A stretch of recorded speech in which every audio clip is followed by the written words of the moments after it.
So tonight we had two back-to-back great segments on Monday Night Raw. Recently Monday Night Raw and Friday Night SmackDown as a whole, the road to WrestleMania is somewhat underwhelming, and I'm not gonna lie to you guys and tell you like, yeah, man, this is some great build that we've had this past year. But tonight we had two segments that I was very fond of, and one was Finn Balor and Dominic Mysterio officially kicking Finn Balor out of the Judgment Day. We've had so many teases for so long as far as, Dominic and Finn Balor, and, ever since Finn Balor and Dominic sort of took over for the Judgment Day and kicked out Rhea and Damien, at SummerSlam 2 years ago, there was kind of moments in time where, they teased potential conflicts between both men. And even if you watched Unreal, there were several, mentions of, this being a plan going forward as far as Dominic and Finn Balor. And especially now with the sort of, newfound Finn Balor babyface turn that we've seen. The story for Finn Balor is the fact that he's trying to do things on his own. He had the match against Punk at the Elimination Chamber, and even though he lost, he was still somewhat content at the fact that he did everything alone, that he didn't need help from the Judgment Day. He sort of tried to instill that sort of mindset here into Dominic Mysterio. He mentioned the fact of maybe Rey Mysterio was right about Dominic. The fact that Dominic needs some sort of tough love, as far as doing things himself and being his own man. And this was enough to set off Dominic, which eventually leads with every single person here in the Judgment Day, Liv, Raquel, JD, they turn on Balor, and then we get the image at the very end of the Judgment Day standing tall over Finn Balor. And like I mentioned before, I think this was so long in the making that I think it was kind of becoming a joke as far as like, when are we going to get this Judgment Day split? They're going with the babyface Finn Balor. Again, if we get this match at WrestleMania, which we're obviously probably guaranteed to get this match at Mania, I question whether or not we see the Demon Finn Balor against Dominic Mysterio. I know that's something that they had in their plans and in their book a long time ago as far as a potential match that they wanted to do. So I wonder if we get that. And I also wonder whether or not this new version of the Judgment Day adds in a new member, because obviously they're down one man, Finn Balor. Out of the original Judgment Day group, only one man remains, and that's Dominic Mysterio. So again, are they going to add new members into the Judgment Day? CM Punk here, coming out here and addressing his promo from last week against Roman Reigns. Roman Reigns, he isn't going to be on the program until next week. And I think even then, there's going to be weeks where he's not on Monday Night Raw. So somewhat of this build is going to be carried by CM Punk.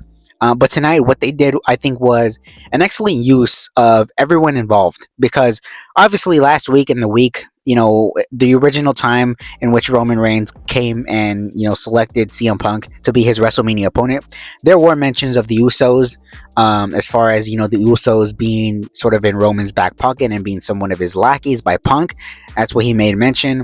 And obviously, we remember the line that Punk mentioned last week about Roman's dead father.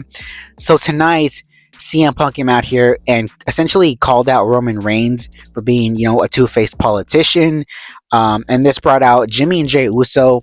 And one thing I will mention about Jimmy and Jey Uso, when they're serious, when they cut the yeet gimmick and the yeet shtick and they get dead on serious, they're two of the best on the microphone, because, that's something that they're missing, is that sort of spark and that fire.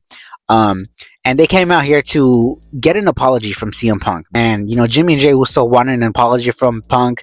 Punk said that he was sorry, but he said he was sorry for the way that Roman treated the Usos for so long, how he never apologized to the Usos.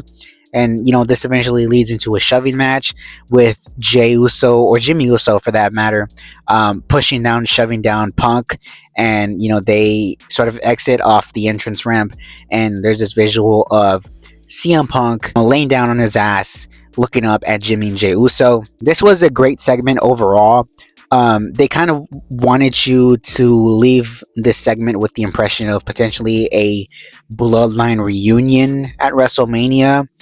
I don't know if that's necessarily what they're going for as far as what they're going to do at WrestleMania, because I know for certain we have two main event matches at WrestleMania, Roman and Punk and Cody and Orton, and they're all baby faces in that match. So somebody has to go heel. And tonight we saw sort of glimpses of a heel Punk, right? He kind of, made mention of Roman's father and how he wasn't sorry. So, are we going to see potentially a heel CM Punk at the end of that match? Are we going to see potentially a heel Roman Reigns reclaim the world title? Are we going to see potentially Jey Uso and Jimmy Uso be heels as backup? Like, there's a lot that they can do here as far as what directions they can go in. But definitely, this was a very good use of all three men involved. Also, wanted to mention this opening segment with Seth Rollins, and literally the visual here. I'm going to put it up here right now. Of the masked men and Seth Rollins. This segment here really was just a waste of time. Seth Rollins, I don't really know at this point where the story is going.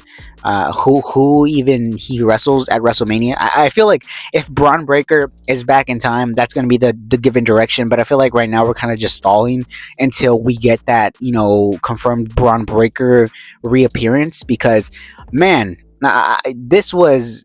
I don't know what to make of this segment here with all the masked men. This is essentially just a troll job at this point by Triple H. It just has to be, man. It has to be. We also had Penta here in the match against the Grande Americano. This was supposed to be Grande Americano Gable, but he was cursed by Danhausen. So we had Grande Americano, Ludwig Kaiser here involved against Penta. And Penta got the win here. Again, I wonder what we do with Penta at WrestleMania. I hate to throw out the overbooked 6-man ladder match at WrestleMania for the IC title. But again, I kind of wonder what we even do with Penta for the IC title at Mania. Speaking of the IC title, we had the women's IC title gauntlet match here announced. The gauntlet really is a crutch for lazy booking, such as the US Open Challenge. Like, it's literally dummy proof if you do it. Tonight we had Bayley win this entire gauntlet. I was kind of actually surprised that they eliminated Io.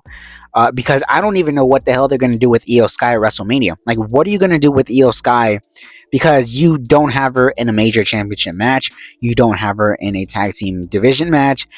Unless you just do Io and Asuka or something along those lines, which I find kind of criminal because Io is literally one of the best in that company. Now, as far as this match goes between AJ Lee and Bayley, it was announced that they're going to make this match for next week. So I kind of, figure we may see potential interference by Becky Lynch of some sorts to halt this, which again leads to what we're doing for WrestleMania for AJ Lee and the IC title. But post your comments down below. Let me know what you thought of tonight's episode of Raw. And until next time, I will see all of you on the next one.